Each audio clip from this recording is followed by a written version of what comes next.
All right, peeps, on today's episode of the Kung Fu Genius, we have a returning guest, Jesper Lundqvist, talking about the legacy of his late Sifu, Gwok Wai Jaam. Lots of gems, lots of Fatsan Wing Chun, and lots of, you better listen to me, because my Sifu said so, and I am the evidence. Let's get to it. And every day, I practice martial arts.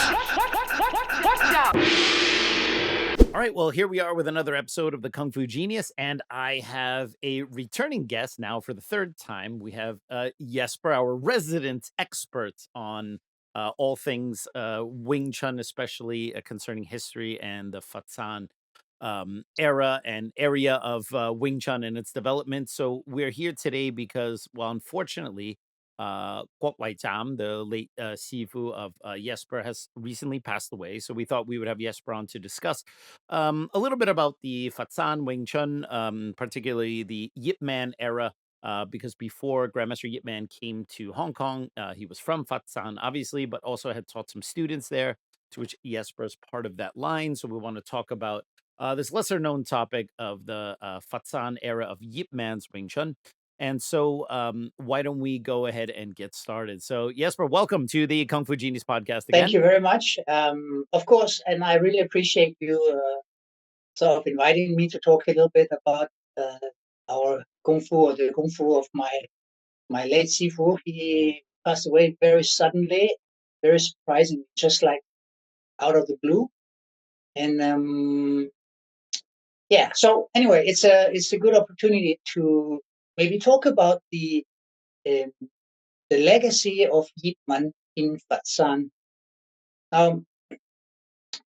Actually, there is only very, very little information available in the West on this particular of the teachings of Yip Man in mainland China, and also how it evolved. The reason is, of course, that you had this the great bamboo curtain, meaning that information from mainland China and like to outside and from outside to inside China was very limited. And apparently, my understanding is that Yip Man never spoke much about his time in Fatsan to any of his students. So when it came to the question of Yip Man teaching in Fatsan, some of his students, they would say something like, no, he didn't, he never taught anybody. And others would say, yeah, he taught some, but he didn't really, teach them much, and they don't really know, and they only sort of, or they learned something, but they forgot, and then they had to relearn everything from Yip Man's students in Hong Kong. So there are some different opinions on that. Of course, the problem is that how would these people really know what it was like back in Fatsan? So you have he was a very prominent student of Yip Man, who he gave an interview. I will not say his name because I don't want to disparage anyone, but the people who read this interview will know who I'm referring to. And he said adamantly that no, Yip Man did not teach anybody in Fatsan. And he said, and then people presume this is something Yip Man told him, right? Because his master, he said, Yip Man told him, so that means it must be true.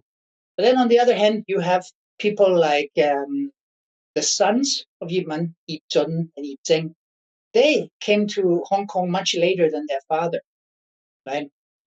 But these two, they both knew all the students that Yip Man taught in Fatsan. So basically, you can say the people who were in Fatsan, like Yip Man's sons, they knew about the students. The Hong Kong students, like this particular master, had no idea that these people that didn't exist. Now, we can't necessarily say that Yip Man lied to him, because Yip Man might have said, no, I didn't teach anybody. He might have said that. It wouldn't be the first time that the Chinese Kung Fu master would sort of like deny teaching anybody, right? I'm sure you, like me know a very good example of someone who would do something like that. Yeah. Absolutely. Yes. Yes. So, and there might be many reasons for that. Maybe he didn't want to explain, or there can be many reasons.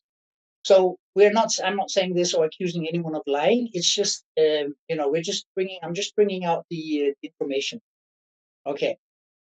So, there is that.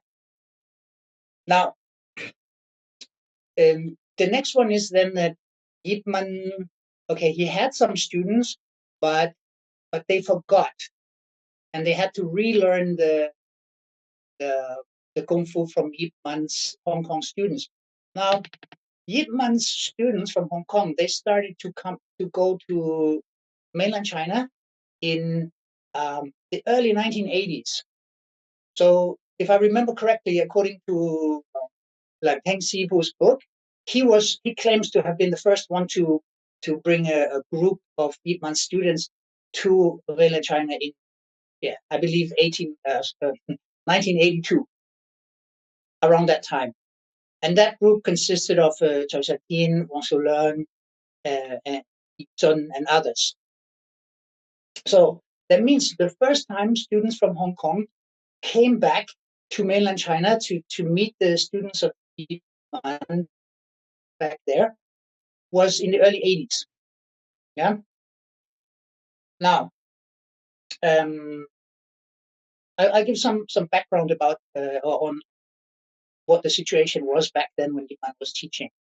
So Yip Man had a friend who supported him, and Yip Man was he sort of owed him a debt. So this friend approached Yip Man to teach his son. So he asked Yip Man to teach his son, and Yip Man, he didn't want to teach anybody, but he agreed to teach this son out of gratitude. So, but this son needed to have people to train with. He was a young teenager, and his friend, he owned a. So the information on what exactly it was, it's a little bit difficult to find out exactly what it is. Some said it was like a yarn shop or a spinnery or some kind of or some say it was a factory, something dealing or embroidery or something like that. Yeah, something like that. Yeah. Something working with fabrics in some way, shape, or form. So the son of Yip Man's friend, he needed training partners, so he would train with the boys of a similar age, which were working at this shop or factory or whatever it was. And there were 6 of them. So six boys training together. And so this shop or factory was at a place in Fatsan called Wingon Road. So that road is still there, but of course the buildings and so they are not there anymore. Yeah? And so across the road, there was a person working called Gwok Wai. So Gwok Wai's grandfather, he owned this shop across the street. And Gwok Wai, he was working there in the shop. He was a shopkeeper. He was 18 years old at the time. And we're talking about 1941. So in 1941, he was 18 years old. And he was from a village which is like far away. So he would only go back home on the weekends. During the week, he would be in the shop the whole day. And then after the shop closed, he would still stay in the shop. And so he would observe these people doing something there on the other side of the road. And he was curious. So after a while, he went over and he asked one of the boys whom he had observed, who came out, and he asked, "Oh, what are you doing in there?" And then the boy said, "We train kung fu." And then Gwok Wai asked him, "Oh, I also want to learn. Can you introduce me to the master?" And that young boy was called, his name was Lundqvist. So Gwok Wai asked Lundqvist if Lundqvist could ask the Sifu, Yip Man, if he could join the class. And the guy, he said, "Okay, I will ask." But then in the beginning, Yip Man, he didn't want to take in any new people. but then Kofu, he would go over, and then you have this typical story from in the Kung Fu community that you kind of like peek in through the cracks at the sides of the door, and gate, and he would try to look at what they would do. And then after a while, he kept asking, can I join the class? And then after a while, Yip Man then said, okay, you can join. And he joined. And then these lessons, according to both Gofu and Longai, these classes went on every night from Monday through Friday for a couple of hours. Wow. And they would train there. Yip Man would teach them, and they would train together. And that went on for from 1941 until 1944. So in 1944, the class was terminated, and so there were 7 students altogether, right? So 6 of them they stopped training, but Gofu went back to his village, which is basically over here, like just across the road, and so he went there back home, and then Yip Man will come every Saturday. It is quite far from downtown Fatsan, where this Wingon road.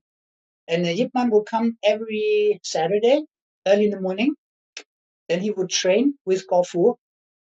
And then they would have Gofu's wife would cook lunch for them. And then Yip Man would go back home. And Yip Man would sometimes he would bring Gofu some like books or manuals or something to copy. And so Gofu was the only one continuing learning from Yip Man. And in 1946, Gofu had to go to work in Guangzhou, and Yip Man he got the job working at the police force. Now, some people say that he got this job working for the police force much earlier, but the stories are a little bit conflicting as to when he exactly got this job. So there is no documentation that he got the job earlier, but there is documentation that he started working in 1946. So these actual documents match up very well with the story told by Gofu and Guy. So of all these, Do you know, I don't mean to interrupt, but do you know what did Yip Man do? Like, what do you know what his post was at the police? Like what he actually did? Or I mean, was he a street cop? Was he a detective? What yeah, was so he? he was supposedly he was a street cop, like you said. Of course, again, there are some different stories, but there are some newspaper articles from the 1940s. And in some of these newspaper articles, they describe the news of Yip Man arresting people in the street. So in one of these articles, it's described where he walks down the road, and then there's a shop, and then he sees that there is somebody threatening the shop owner there, and then he goes in, and then this gangster, he runs away, and then Yip Man chases him, and then Yip Man catches him and sort of overwhelms him and arrests him. So that little lane where that is supposed to happen is also still exists to this day. Wow. So usually when people come here, I always take them to see that place. But I won't be here for long, unfortunately. Anyway, so he was definitely also doing some kind of street work. Now he was, but it's not really clear. If you go to the Fatsan Police Museum, you can see there's some information. But so we asked the curator of the museum where they got the information from, and then they said, this is from the internet. So if you go to the museum, you don't take everything as like hardcore fact or something. You need to be sure where the information comes from. But the curator was very straightforward. He just said it's from the internet. So she didn't pretend it was some like super duper real information. But Yip Man, so there is a document where Yip Man sort of he applies for a promotion. So on this document, you can see his address and his name and all his personal data, and you can see the what kind of achievements he had, what he had done to deserve this promotion. That exists. Yeah, Wow. it's in the Fatsan archives, but unfortunately, you can't go in there unless you have some connections to some people. But it exists. Sure. I have seen it myself. So Wow. yeah.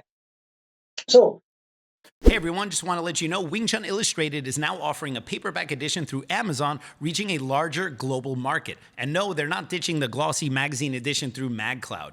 You can now simply choose the version of this magazine you prefer and the one with the cheapest shipping wherever you live. Order your copy of Wing Chun Illustrated today across 12 Amazon marketplaces with free shipping for Prime members. Go and check that out.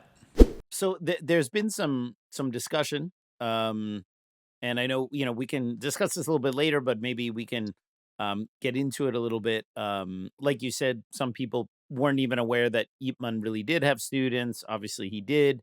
There is the question of what Yip Man taught in Fatsan versus what he taught in Hong Kong. Can you maybe shed some light in terms of was it a different Wing Chun system that he taught? How did it go? okay, let me continue this, and I'll get back to this because you need Perfect. to understand some context. So Mhm. when we talk about what is Yip Man's Kung Fu in Fatsan, there has to be some context first. Okay, Understood. so what people know, because after Yip Man stopped teaching this class, only Gwok Fu continued to teach and train. So Gwok Fu, he went to, as I said, he went to Guangzhou to work, and then he returned in 1950 to his village. And when he returned to his village, so he was actually teaching before that, like some people in his village and his family. But then in the 1950s, he sort of when he returned, then he really started like taking students. So he was passing on the Wing Chun there in his village. And then later, when his sons were born, to his sons, and so he was passing this on consistently. But Lun Gai, the gentleman I mentioned before, and Gwok Fu, they became very, very close friends. But they lost contact because the class stopped, and Gwok Fu went back to his village, which is far away. Lun Gai needed to work, so they lost contact. So for many years, they didn't communicate. And then again, but eventually, by chance, they got together. They met. So they and it was, I think, I'm not sure, it was sometimes maybe late 60s or something. So apparently, Lun Gai, when he met Gwok Fu, he said that Gwok Fu asked him, do you still remember what the Manso, they didn't call him Sifu, they call him Manso. Do you remember what Manso taught us? And then Lun Gai said, no, I haven't been training because, busy working. So Gwok Fu said, okay, I will, if you want, I will teach you again. Mm. And then Lun Gai said, okay. And then he came to Gwok Fu's home and started training there with the Gwok Fu's other students. And this is from people who were there. So there were people who were there, and they confirmed this story. But this being said, and then the person who, so when people hear about Fatsan, Wing Chun, Yip Man, Wing Chun, what they know is a Lun Gai's Kung Fu. And why is that? Because Lun Gai, he started teaching, and he became affiliated with the Fatsan Jingmo. And when foreigners came to Fatsan to learn martial arts, so back then there weren't any sort of like schools like we have today. There was no internet, there were no social media where you could just look up and find people. So it was actually impossible to find someone unless you knew someone. But they had established this Jingmo-wui, and the Jingmo-wui is like a worldwide organization, right?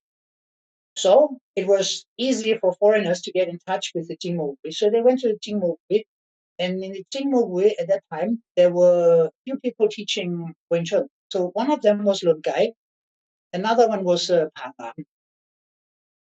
And so this is how the foreigners who went there in the early 80s, they got in contact with Lundqvist. And even later when Lundqvist retired, he had a student who was working there, and she can speak English, so she would to some level, right? So she would refer these foreigners to Guy. So when foreigners came, they would meet Lundqvist. So that is why Lundqvist, he has some students, some foreigners who learn from him. But Gofu was living in the village, which was, like I said, quite far away, and it was impossible to find him. Also, he was not so happy to take students. So Lundqvist had a lot of students. If you see their lineage, so Lundqvist has a lot of students, but Gofu doesn't have that many, and many of them, which are listed as his students, are actually they are his students, but they were actually taught by his son, my Sifu. So you have this situation which Yip Man probably also did in Hong Kong, where Yip Man would sit and watch and maybe give some feedback, but the class was taught by the CN. Yeah. Sure. So this is why when people talk about Fatsan Wing Chun, what they know is from Lundqvist. So they know Lundqvist's Kung Fu. Now, if you ask Lundqvist, so in terms of the personality, Lundqvist was a very, very, very mellow person.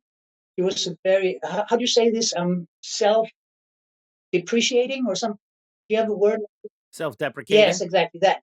So he was very much like, not like a non-confrontation. Like, yeah, okay, yeah, you're right, you're very good. Oh, sorry, I don't know. He was like that.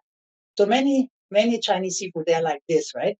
But then you got the other kind of Sifu who are like, hey, mine is the real one. I'm the best. You suck. This kind of. So you have different personalities. So I think I never met Gofu myself for longer, but from what I heard, they had this. There was this difference in personality, right?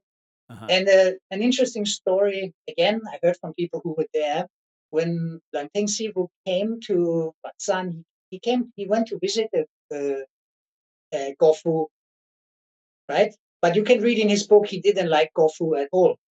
And then I can tell you, I know from the people there, Gofu didn't like Langting at all. Yes. So probably they had sort of a little bit like the same personality. So when you got the two alpha males, and then they clash, right? But yeah, like the Chinese say, you can't have two tigers on one mountain. Right. It's impossible. That's also why Langting apparently didn't get along with Sam Lang. Sam Lang was also a big tiger.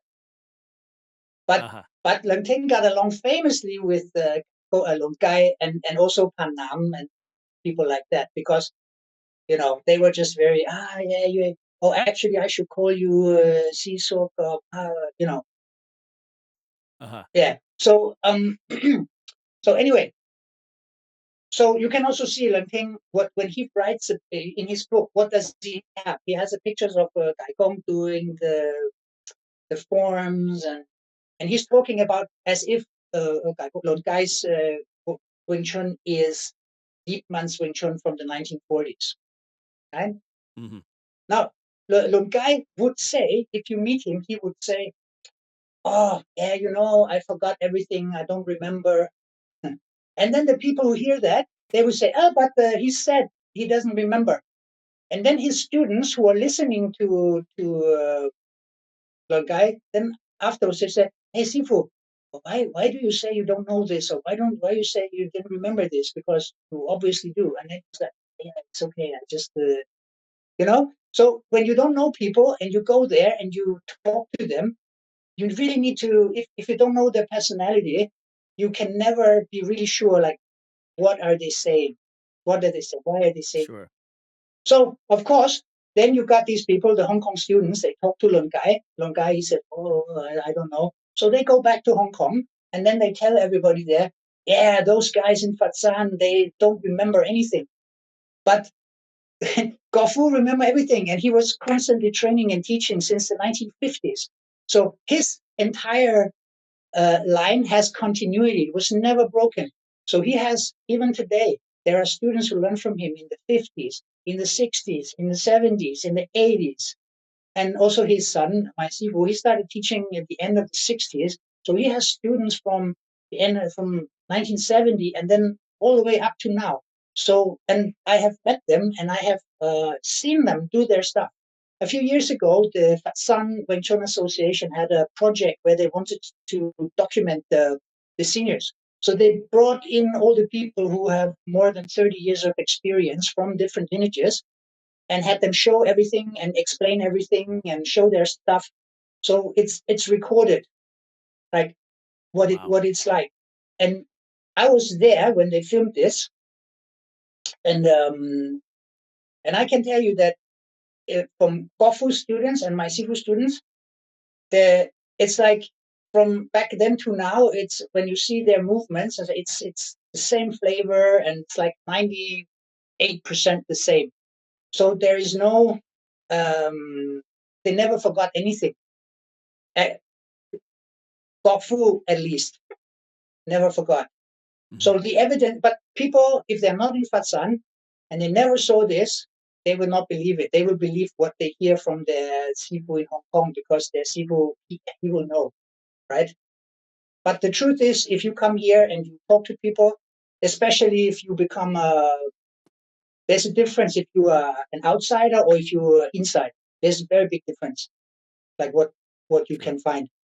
So now, so then we arrive at the question: what did Yip Man teach?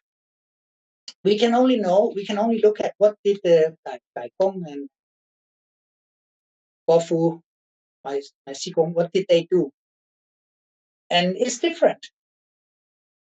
So Lun Gai, he told a gentleman from Poland who came to visit Lun Gai. So he told Lun Gai, or Lun Gai told him that Lun Gai himself, he actually sort of invented some stuff.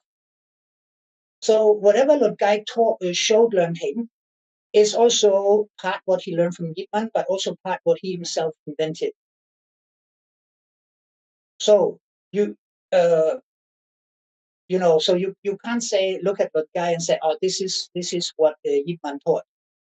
The same way for my Xigong and my Sifu, they my Sifu explained it to me like this one time, because we asked him why is yours so different from, because it's in many ways it's quite different from what you see in Hong Kong. Many ways it's very similar, in other ways it's quite different. And he said, he told me that so the how to say, he said the people when they learn something, they will always have their own understanding of it. So he said their family's kung fu is what was taught to Yip Man, to his father, Kofu, and then Kofu, he had a certain understanding which he passed on to his sons and students, and they in turn also have their own understanding, and sort of so they sort of develop the system. So today you cannot say what we see today is exactly like what Yip Man did in Fatsan. So I think if you really want to find out what he really was, you need to look at you need to try to go back as far as possible, as close as possible to the source, right? And then try to find the common denominators. And then you get an idea that how to like what it was, at least at that point. Yeah.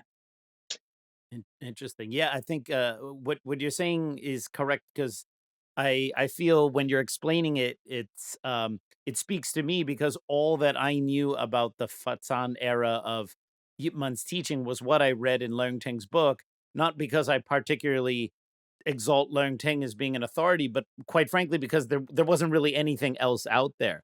And in his book, like you said, he kind of champions Lun Gai as the representation of the Fatsan era. And then there were two particular points that Lun Gai did that were perhaps different from the Hong Kong era. And then one was that he used the Phoenix Eye fist in most of his forms with the wrist dipped down as opposed to the bottom three knuckles. And he did an external Hun Sao rather than an internal Hun Sao.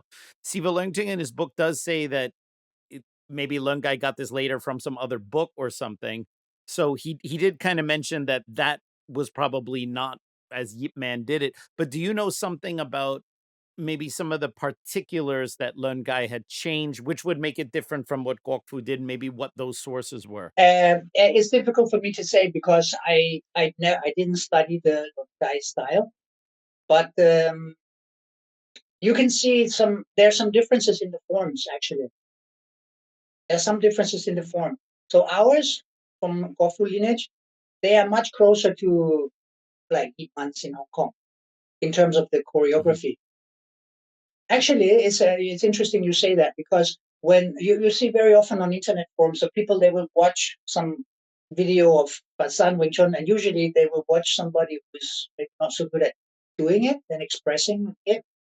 But when they see it, you will hear people say, Yip Man's Fatsan Wing Chun looks like Yun Kei-san's Wing Chun. And then some people will think, it looks like Yun Kei-san's Wing Chun just because Yip Man learned from Yun Kei-san.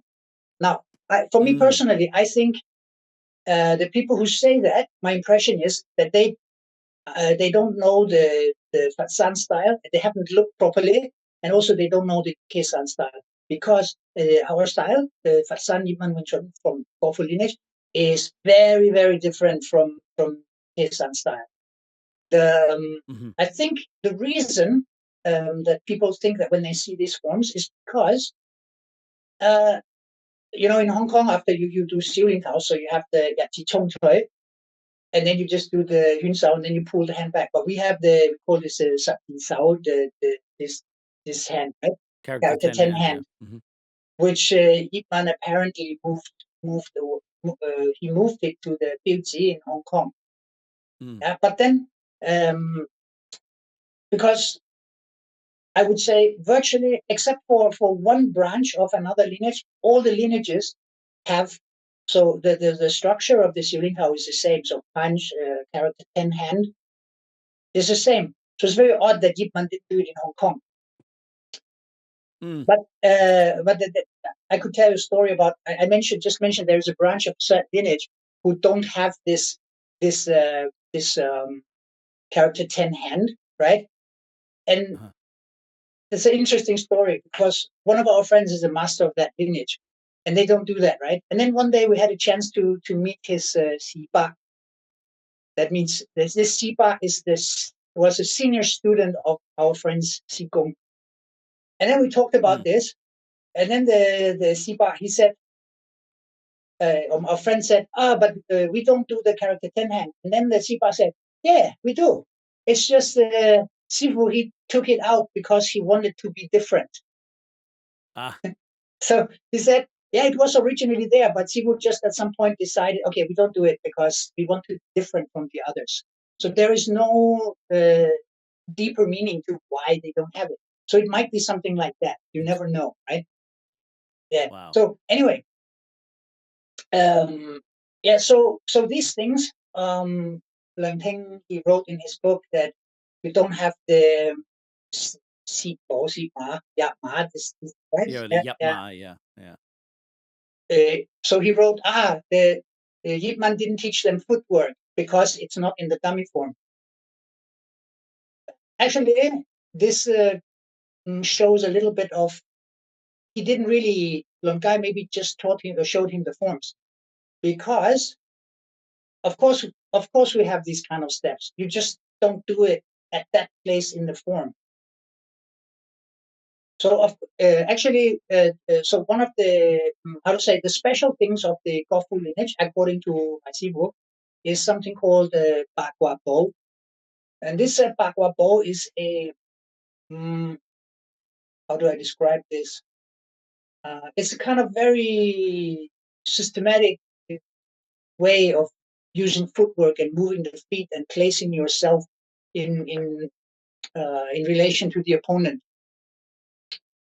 So there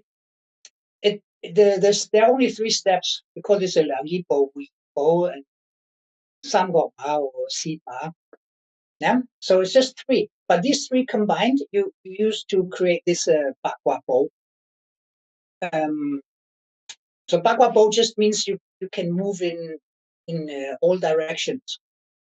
But it all 8 directions. Yes, yeah. So it's like some say they have this the rice character, right? It just means you can move everywhere. Yes. But in this particular this Bagua bow refers to also some very specific positionings.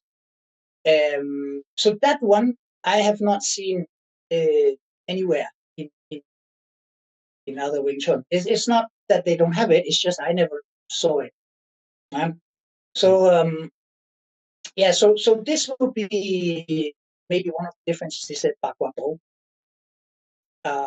Interesting. I want to talk to you about another. I know there's so much to talk about. There's another difference because, of course, one of the big mysteries in Yip Man Wing Chun is the origins of the knife techniques. Okay, there because the idea that he later developed the knife techniques in Hong Kong, kind of lending some kind of I don't know if anyone outright said it, but it was always implied. Therefore, the students in the Fatsan era could not have had Bat Jam Do because Yip Man did not perhaps develop this until later. So what can you say about that? Hey everyone, it's the Kung Fu Genius. Fans and practitioners all know that the wooden dummy is the most coveted tool in Wing Chun, and now you can learn all about it in my cleverly titled book, The Wooden Dummy. I wrote this guide with you, the practitioner, in mind. Rather than mystifying any of the concepts or hiding so-called secrets, I've laid it all out in meticulous detail.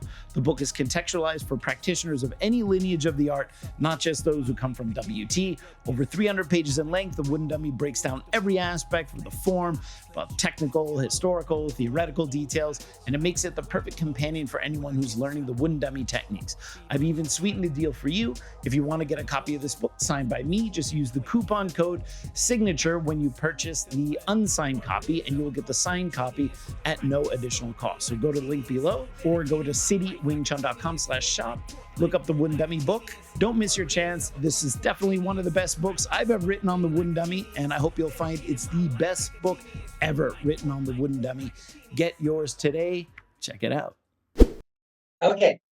Again, as I said in the other episodes, the important thing is always the sources. So who do you ask? And the context. What's the context? How do you ask them?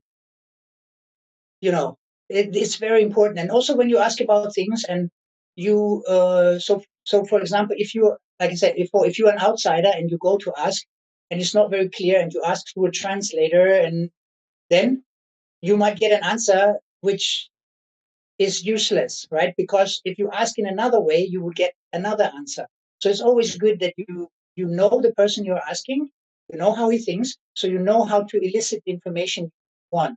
You know his personality, and he knows you, so he trusts you, and then he will be more forthcoming, right? So I met my Sifu more than 11 years ago. So I have been training under him for more than 11 years, and spent a lot of time with him. Also, like sometimes, also like private time. So he shared a lot of sort of information about certain things, and we also talked to others of his senior students. Now, there was some years ago, there was a person who went to Gaigong when Gaigong was very old and Gaigong was very unhealthy. He had a stroke. It's very, very bad health. and then this person interviewed Gaigong, and then he asked, but we don't know what he actually asked because there's just some, like a question: did Yip Man teach knife or something like this, right? But there is no context. And then Gaigong, he's like, no, something like this, right? Like, I don't know. And then the people, they see this video, and then they will use this video as a reference. Say, see, Yip Man's student in Fatsan, he said Yip Man didn't teach knives. Right? I mean, this is, you have a person who was there, and he says there were no knives. Yip Man didn't teach knives. Right? So, of course, then you would think, okay, then Yip Man probably didn't teach knives. But there is more to it. So, as I said, first of all, you don't know the context. You don't know what Gaigong he thought when he heard the question. Right? Just like when people talk about this Gulo Wing Chun, so people talk, Gulo Wing Chun doesn't have knives. So there's an interview with our mutual great friend, Sifu Jim Rosalendo. So he goes to interview Feng Zhan. And then did Leung Jan have, and Feng Zhan at that time was very old and couldn't hear. So he's like, no. Right? But then, and then he said, oh, Leung Jan, no knives. No. So it means when people see this, Feng Zhan, the senior master, says, no knives. But then you can find earlier recordings from some years before when he's, still strong, still healthy. Then some interviewers, they ask him, do you have Fatsan? Do you have the 8 slashing knives? And then he says very clearly, no, we don't have the 8 slashing knives. We have, and then he says another name. So he doesn't say they don't have knives. He said they don't have this knives, right? So you have to be, the specific name of Fatsan, though. Yeah. So you have to be very careful. And also, you can see a lot of these Gulo people, they train with knives. And these are people whose lineage goes back directly to Leung Jan. They have knives. So, of course, people always want to say, yeah, they took this later, because it might be. But if you trace the history, you can go back all the way to the late 20th century, the 19th century, late 19th century, and even back then they still had knives. So anyway, so back to sorry for digressing, but back to the question about the Donkai. So now, what's the situation? The situation is, it is true, according to my sources, Lundqvist and the other people did not train the knives at Wingon Road. They didn't. Yip Man didn't teach the knives there, but he taught them to Gwok at Gwok's house. So, and this is of course according to Gwok and his son and his family and his students. So, but Gwok has a set of knives made. These were made, if I remember correctly, in the 60s.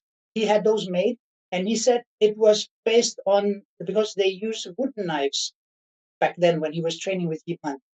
So they used wooden knives, and the knives Gwok has, they were based on that design, and then he had them made. So he has a set of knives from sometime in the 60s. And in the 70s, my Sifu, he also had a special set made for him for these knives. So they had the knives in the 60s and 70s. And there's even a picture of a young Gwok with knives. Wow. So how is it possible that they just, of course, Gwok could have all made it up, right? But it's this knife system is, if he made that up, he deserves all the credit because it's brilliant. It's a and anyway, Anyway, so again, you can see there is this continuity, but it's just people don't know. people don't know this, and then there's an attitude in the West that whenever something comes from China, then all Chinese people are lying or not telling the truth, or it's always like this.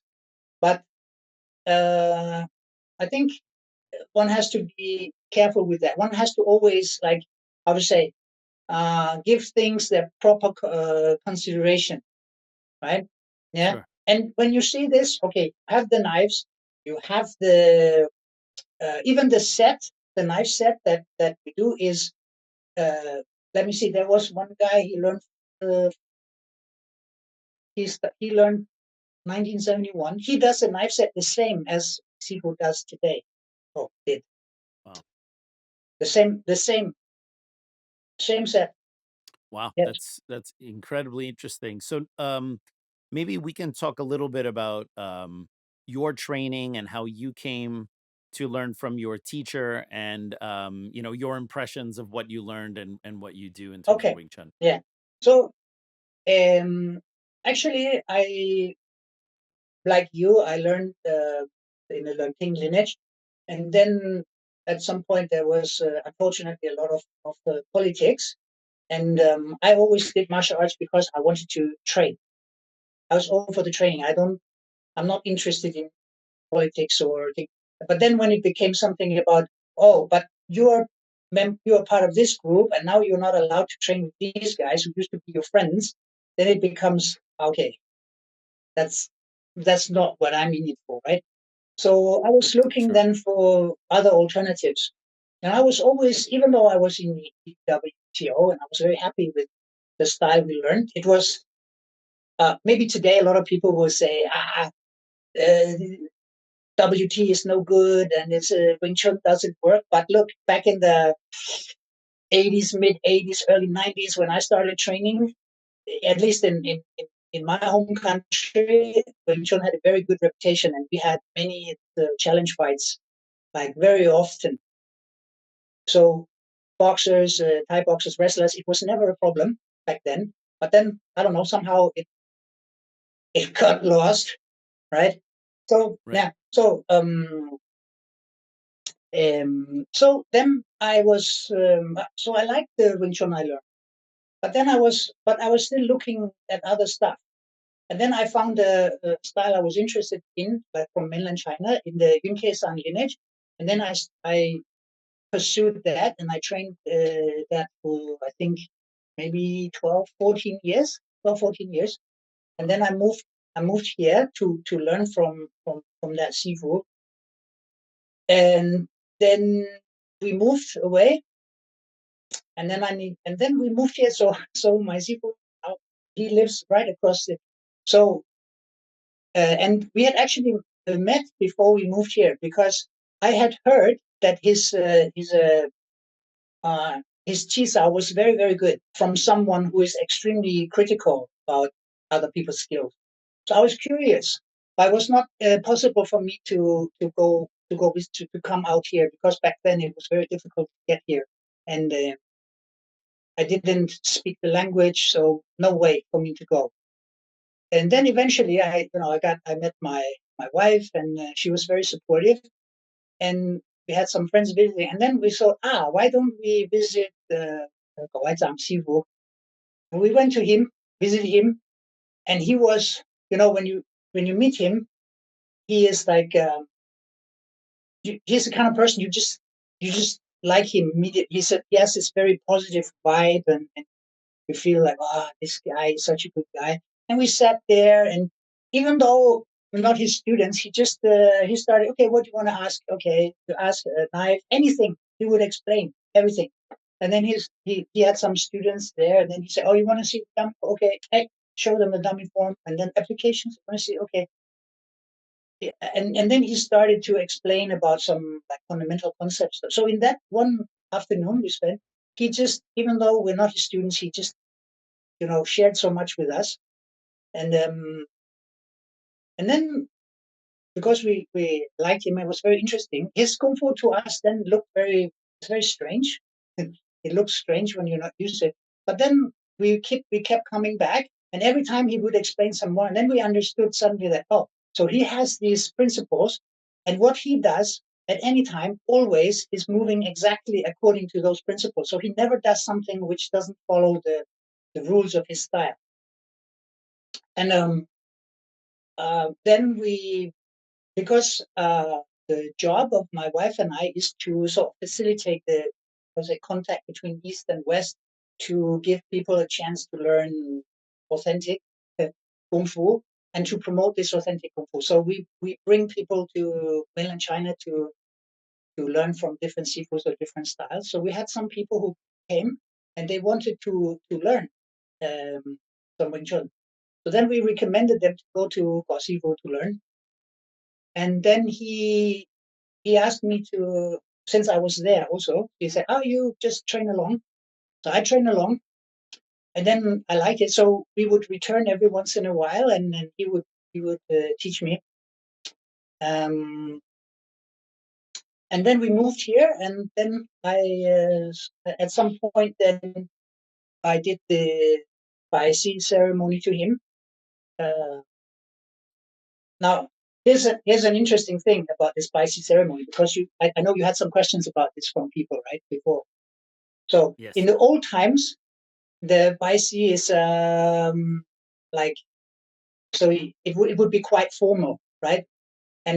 But you would take like one student, and then there would be this ceremony, and you would have the Sifu here and some witnesses, and then you would have to recite something, and the Sifu would recite something, and then you serve the tea and things like this. But my Sifu, he formed an association, his own association, and after he formed that association, he took students. But then there would be one Baisi ceremony every year. So depending on when you started, let's say it's every year in, I think every year in May or June. So if you start after that time, you have to wait one entire year to do the Baisi. You train, but you will Baisi. So every one of his students does the Baisi to him. Doesn't matter who. It's not like you have a special relationship and you're so close. It's not like that. Any one of his students will Baisi to him, or would, right? And yeah. So sometimes some people will say, I'm a special student because I did a Baisi and it's a big honor and that. Actually, not really, because you something everybody. But there are some people, they want to leverage this to say they are special, right? Or have some special relationship to my Sifu. So my Sifu was a kind of person who, as I told you before, you meet him and you just feel this kind of like, you cannot not like him. He's amazing.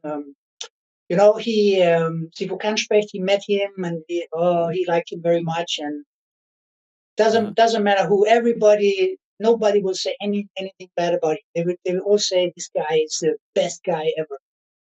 And so sometimes the people, they confuse that, right? Because he had this ability, like Sifu Kanspecht also, that they can make you feel like you're very special, right? Yes. So every one of their students felt that they are very special. But you understand that actually, as a foreigner, as somebody who is 20, 30 years younger than the Sifu, I don't speak the language, and you have a cultural gap because you are maybe Western and he's Chinese. How can you build like a really close relationship with this kind of person? It's not like, we're so close and we talk about the meaning of life, things like this. No, it's not possible. But some people, they believe that, they think that, and they it's their perception that it's like this. But in reality, it's just because they don't understand this, the dynamic. So they think they're special, but they don't know that they're special because everybody is special. That makes sense. Yeah. And also, absolutely. Sibu was, there were some people who wanted to sort of represent him. He was, in China, there are mostly Wing Chun schools are not very successful. So when you have a school, you have maybe one school, and then there's maybe one or two students who who have a school, right? So it's not a big sort of Wing Chun empire. But for Sifu, my Sifu, he had so for Chinese standards, it's quite big. He had like, I think maybe 80, 90 affiliate schools all over China, which is very impressive by Chinese standards. I don't know if you compare to EWTO, it's not that impressive. But Well, you can't compare anything to the no, no, EWTO, I no, think, no, in the Wing Chun world. no. Yeah. So he, but he was, but if you compare the EWTO with the Sifu, he managed this completely different. He was like, anyone who wants to come learn from him, he would teach, and he would do the best to teach this person. Even if you just come to have 5 hours of private lessons, he would really do the best to teach you everything as much as possible as he could, right?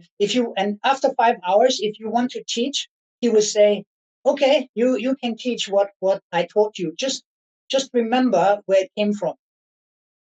So he really, wanted to bring out this style, and he was especially happy if it was foreigners who came to him. So if the foreigners came and sort of admired his style, then he would be extra happy. And because the foreigners, they came from abroad, he would even make even more effort to teach them. And he, even though he was very very busy, but he was always make time, even at the expense of his own free time. And then he would make time to teach us foreigners in private lessons.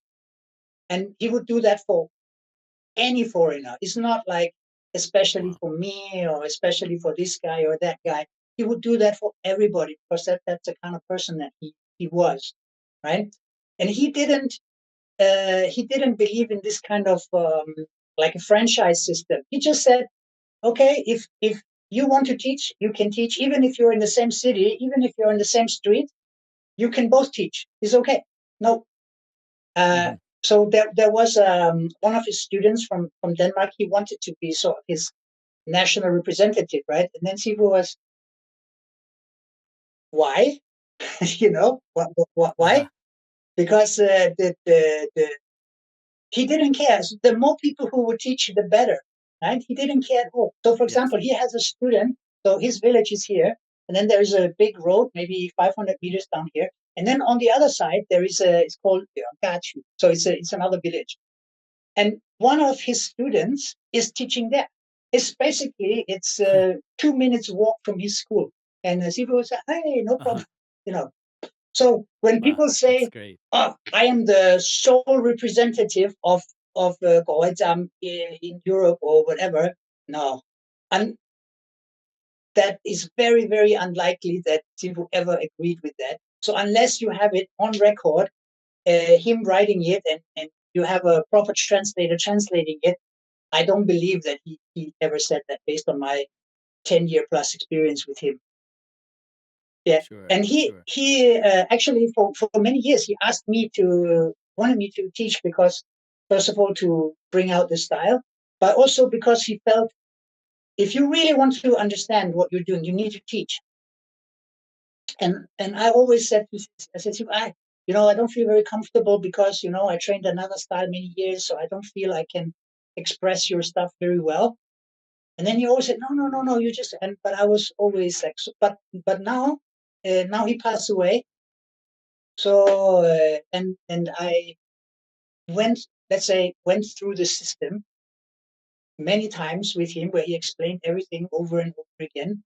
So now I feel, okay, I have a good understanding of what he wanted. Maybe I can't do it very well or as well as I would like to, but I can pass it on. And so now I discussed with Stiheng Dai that now we need to do something to sort of promote the style in the West. So for anybody who wants to know about it, they have the chance to learn about it. Yeah? So Awesome. And I think before we wrap up here, because hopefully one of the things that this episode does is it gets more interest into the teachings of your late Sifu and this very special branch of Yip Man's Wing Chun. What is the best way for people to find out more? I know you have a YouTube channel. Someone who's looking for more information on this, where would you direct them to, including obviously the stuff that you're a part of? Where can they get resources? If anybody wants to know about my Sifu style or any other thing we do, they can write me on Facebook. My Jesper Lundqvist is very easy to find, or they can contact us on our page. Maybe we can put it in the chat, and then people can see it there. I don't know. I can also put it in the description of the Okay, episode. okay, that would be fine. But before you wrap up, I want to say one thing which is very important to me, because Sifu also was like that. So he had this idea that he wanted to not only promote his own style, he wanted every Wing Chun to improve and be more popular and spread. So he was, some years ago, they formed the Fatsan Wing Chun Fatsan Wing Chun and they, so the purpose of that was kind of like to unite the different schools, the different groups, and together like push all Wing Chun equally. So that's something I also am very much into. I also want to promote not only this style or that style, but every style, because I think every style has, it's like a garden. It has many flowers, and all the flowers are interesting.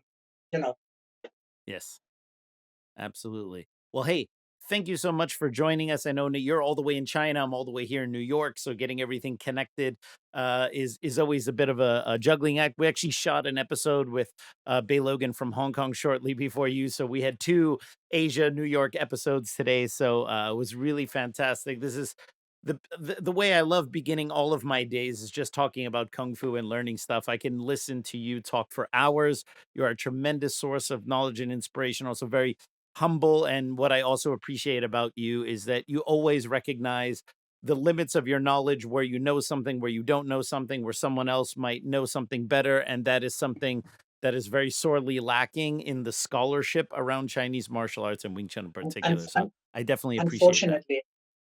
Unfortunately, it's like Yes. this. And also it's very unfortunate that people really don't, how to say, they just run immediately with whatever they hear. They don't really contextualize things, or they don't do the due diligence to like really check out stuff before forming a strong opinion and insisting on whatever they heard from their Sifu or somebody is correct, right? Absolutely, absolutely. Well, thank you, Jesper. Really appreciate it. We'll hope to have you back on soon. By the way, you're a very, very popular guest on my podcast. After our first 2 episodes, people were starting to say, hey, can we get him on once a month? Because my Patreons have lots of questions they want to ask you. So we could do a lightning round of questions.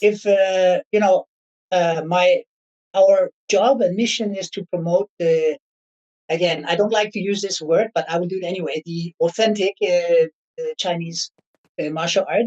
So I'd be happy to do something on a regular basis for your Patreons. Absolutely no problem.